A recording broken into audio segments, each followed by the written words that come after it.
இன்னைக்கு நம்ம ஒரு புது லெசன் ஸ்டார்ட் பண்ணலாம். 8th lesson periodic classification of elements. Okay, so periodic classification of elements அப்படின்னா நமக்கு கெமிஸ்ட்ரியில வந்து எத்தனை எலிமெண்ட்ஸ் இருக்கு அப்படின்னா 118 எலிமெண்ட்ஸ் வந்து இது வரைக்கும் கண்டுபிடிச்சிருக்காங்க. ஓகே, இந்த 118 எலிமெண்ட்ஸ் வந்து எப்படி கிளாசிஃபை பண்ணிருக்காங்க அப்படின்றதுதான் வந்து இந்த லெசன்ல நம்ம படிக்க போறோம். ஃபர்ஸ்ட் நம்ம எதுக்கு இந்த எலிமெண்ட்ஸ் கிளாசிஃபை பண்றோம்? Okay, why we should classify the elements. Why we should classify the elements. இப்போ நம்ம ஒரு சூப்பர் மார்க்கெட் எடுத்துக்கிட்டோம் அப்படின்னா சோப் எல்லாம் தனியா ஒரு செக்ஷன்ல வச்சிருப்பாங்க, பேஸ்ட் எல்லாம் தனியா ஒரு செக்ஷன்ல வச்சிருப்பாங்க, கரெக்டா? சோ அதே மாதிரி ஈட்டபிள்ஸ் எல்லாம் தனியா இருக்கும். சோ ஏன் அந்த மாதிரி கிளாசிஃபை பண்ணி வைக்கிறாங்க அப்படின்னா நமக்கு ஈஸியா இருக்கணும், நம்ம சோப்னா இந்த இடத்துலதான் இருக்கும்னு ஐடென்டிஃபை பண்றதுக்கு ஈஸியா இருக்கும். ஓகே, சோ ஃபர்ஸ்ட் பாயிண்ட் வந்து அதே மாதிரி எலிமெண்ட்ஸை ஏன் classify பண்ணிருக்காங்கன்னா to identify the elements easily. To identify the elements easily. Next வந்து to study about the elements without confusion. To study the properties of elements. To study the properties of elements without confusion. Without confusion. நம்ம வந்து எலிமெண்ட்ஸை வந்து classify பண்றோம். ஓகேவா? So ப்ரீவியஸா இந்த initial ஸ்டேஜஸ்ல ancient டைம்ஸ்ல வந்து இந்த எலிமெண்ட்ஸை வந்து எப்படி கிளாசிஃபை பண்ணிருந்தாங்க அப்படின்னா 2 டைப்ஸா கிளாசிஃபை பண்ணிருந்தாங்க.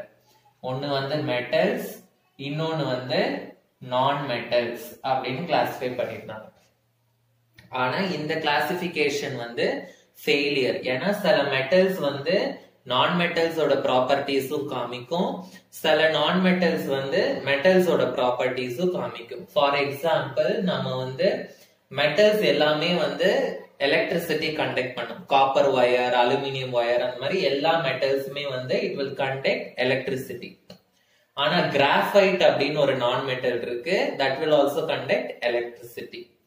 அதே மாதிரி பார்த்தோம்னா நான் மெட்டல்ஸ் எல்லாமே வந்து ரொம்ப ரொம்ப சாஃப்டா இருக்கும், மெட்டல்ஸ் மாதிரி ஹார்டா இருக்காது. ஆனா சோடியம் மெட்டல், பொட்டாசியம் மெட்டல் எல்லாம் பார்த்தோம்னா அது வந்து ரொம்ப சாஃப்ட் மெட்டல்ஸ், ஈஸியா நைஃபை வச்சே நம்மளால கட் பண்ண முடியும். சோ அந்த மாதிரி நிறைய கன்ஃபியூஷன்ஸ் இருந்ததுனால இந்த கிளாசிபிகேஷன் வந்து it was a failure. Okay, இதுக்கப்புறம் டாபரினர் அப்படின்னு ஒருத்தர் வந்து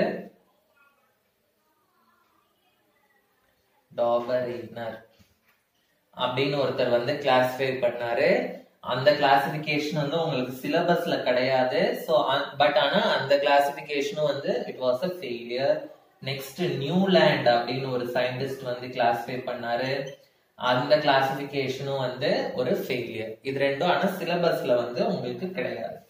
இதுக்கு அடுத்து மெண்டலீவ் அப்படின்னு ஒரு சயின்டிஸ்ட் வந்து கிளாசிஃபை பண்ணாரு. அத வந்து நம்ம என்னன்னு சொல்லுவோம்னா மெண்டலீவ்ஸ் கிளாசிபிகேஷன் அப்படின்னு சொல்லுவோம். ஓகே, இந்த மெண்டலீவ்ஸ் கிளாசிபிகேஷன் வந்து எப்படி இருந்தது அப்படின்னா இந்த மெண்டலீவ் வந்து he classified the elements based on atomic mass. Based on atomic mass.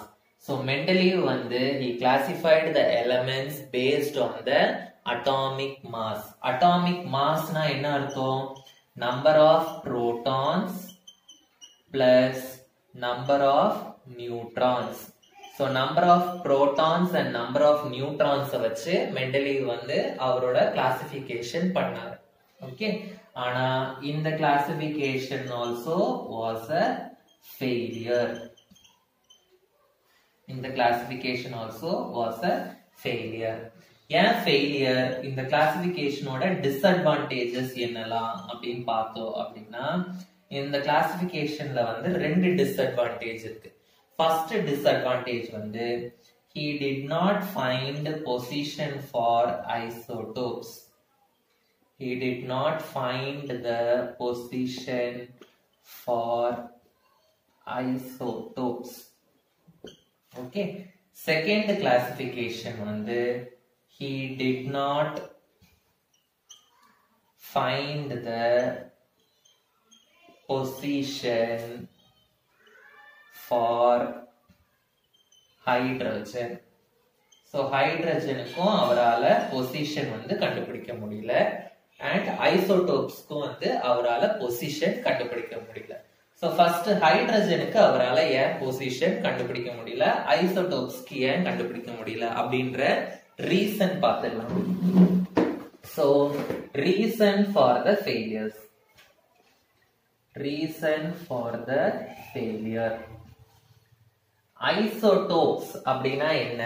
Isotopes அப்படினா the elements which are having same atomic number but different mass number. Same atomic number but different mass number இருந்ததுனா அத வந்து நம்ம isotopes அப்படினு சொல்லுவோம். Okay. இப்போ இந்த Mendeleev வந்து எதை பேஸ் பண்ணி கிளாசிஃபை பண்ணாரு? He classified the elements based on the atomic mass. Atomic mass வச்சு கிளாசிஃபை பண்ணாரு. இப்போ ஐசோடோப்ஸ் ஃபார் எக்ஸாம்பிள் ஹைட்ரஜனோட ஐசோடோப்ஸ் எடுத்துக்கிட்டோம்னா ஹைட்ரஜனுக்கு வந்து 3 ஐசோடோப்ஸ் இருக்கு. 1H1, 1H2, 1H3. இந்த மாதிரி 3 ஐசோடோப்ஸ் இருக்கு. சோ இந்த ஐசோடோப்போட மாஸ் வந்து 1, இந்த ஐசோடோப்போட மாஸ் வந்து 2, இந்த ஐசோடோப்போட மாஸ் வந்து 3. சோ ஹைட்ரஜனுக்கே வந்து எத்தனை மாஸ் இருக்கு? 3 மாசஸ் இருக்கு. சோ அப்ப அந்த பீரியாடிக் டேபிள்ல எத்தனை ஹைட்ரஜன் இருக்கணும்? 3 ஹைட்ரஜன் இருக்கணும். ஆனா 3 ஹைட்ரஜன் இல்ல. சோ ஐசோடோப்ஸ் வந்து எங்க எங்க இருக்கும் அப்படின்ற எக்ஸ்பிளனேஷன் வந்து அவர் கொடுக்கவே இல்லை. நெக்ஸ்ட் வந்து he did not find the position for hydrogen. Hydrogen ஓட atomic number வந்து 1. சோ அந்த 1ன்றது வந்து எந்த ஷெல்லுல இருக்கும்னா K ஷெல்லுல இருக்கும். இப்போ நான் சோடியம் எடுத்துக்கிறேன். சோடியமோட அட்டாமிக் நம்பர் வந்து 11. இது எப்படி அரேஞ்ச் ஆயிருக்கும்னா 2, 8, 1 அப்படின்னு அரேஞ்ச் ஆயிருக்கும். குளோரின் எடுத்துக்கிறேன். குளோரினோட அட்டாமிக் நம்பர் வந்து 17. இது எப்படி அரேஞ்ச் ஆயிருக்கும்னா 2, 8, 7. இப்போ இந்த சோடியம் வந்து எப்படி ஸ்டேபிள் ஆகும் அப்படின்னா it will lose this electron. இந்த ஒரு எலக்ட்ரானை லூஸ் பண்ணி it will become stable. இந்த ஒரு எலக்ட்ரான் போயிடுச்சுன்னா it will become 2, 8. it will become stable. Chlorine வந்து எப்படி ஸ்டேபிள் ஆகும்னா it will gain 1 electron. ஒரு எலக்ட்ரான் கெயின் ஆச்சுன்னா கடைசி ஷெல்லுல 8 எலக்ட்ரான்ஸ் வந்துரும். 8 எலக்ட்ரான்ஸ் இருந்தா ஸ்டேபிள். சோ சோடியம் வந்து it will become stable by losing electron. Chlorine வந்து it will become stable by gaining electron. இப்போ ஹைட்ரஜன் எடுத்துக்கலாம்.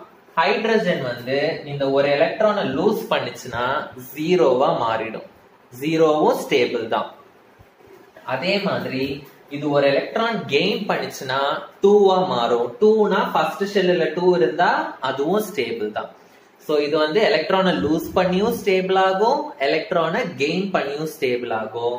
சோ அதனால அவரால இந்த ஹைட்ரஜனை வந்து சோடியம் கூட வைக்கணுமா இல்லாட்டி குளோரின் கூட வைக்கணுமா அப்படின்றத அவரால டிசைட் பண்ண முடியல. சோ அதனால அதுவும் வந்து ஒரு failure. He did not find the position for hydrogen. Reason வந்து என்னது? ஹைட்ரஜன் வந்து loses electrons and it is similar to metals like sodium, potassium, etc. Okay, and it also gains electrons and it is similar to gains electrons and it is similar to chlorine, fluorine, etc. Okay, so அதனால he did not find the position for the hydrogen.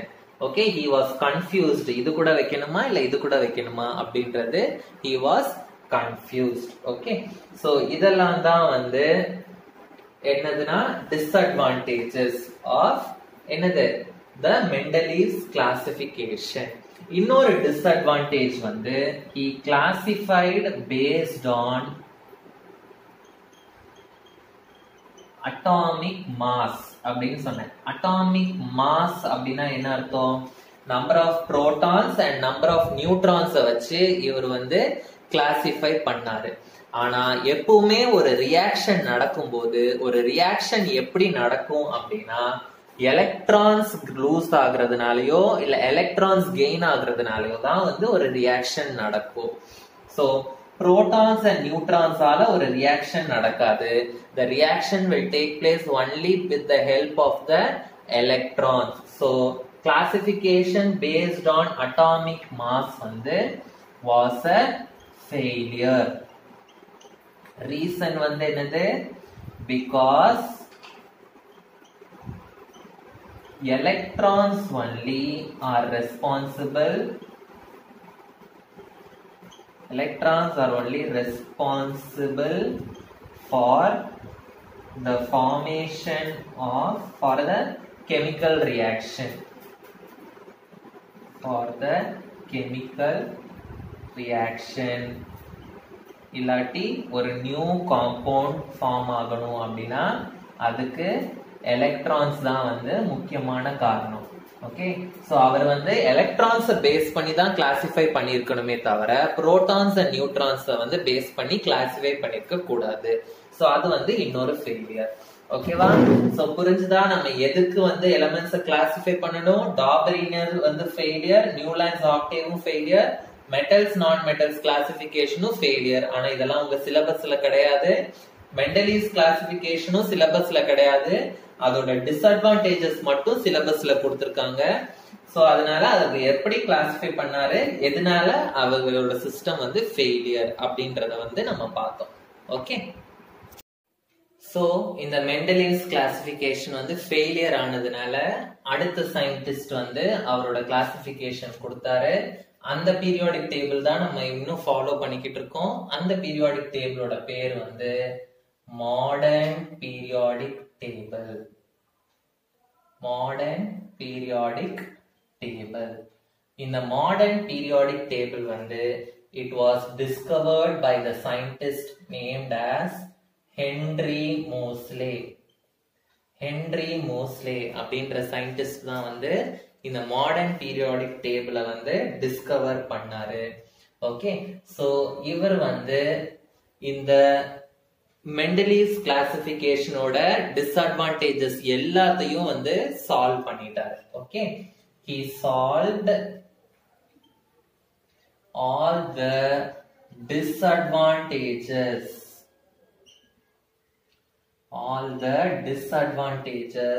of Mendeleev's classification. All the disadvantages of Mendeleev's classification. So Mendeleev வந்து he classified based on atomic mass.